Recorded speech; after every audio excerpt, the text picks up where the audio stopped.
Transformation series day 2। আজ আমাদের back day. Warm up সেরে আমি, রাজু আর রাকেশ ওয়ার্কআউট স্টার্ট করলাম। প্রথমে ল্যাট পুল ডাউনের 3 সেট, সিটেড রোজ 3 set, front ল্যাট pull down 3 set. প্রতিটা সেটেই আমরা ফেলিওর পর্যন্ত যাই। এরা তিনজন একসাথে পুশ আপ মারছিল। আমার behind the neck ল্যাট pull down মারার পর রাজু মারলো। রাজুর এখনই কঠিন ব্যাক, পরে যখন ওর বডি বড় হবে তখন ও পুরো জিম কাঁপাবে। এই ভাইটা 15 কেজি দিয়ে চেস্ট মারছিল, রাকেশ 10 কেজি দিয়ে শোল্ডার মারছিল।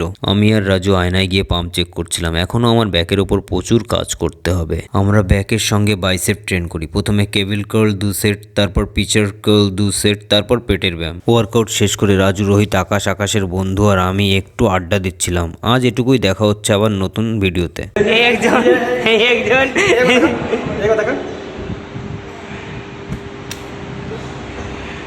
Nothing.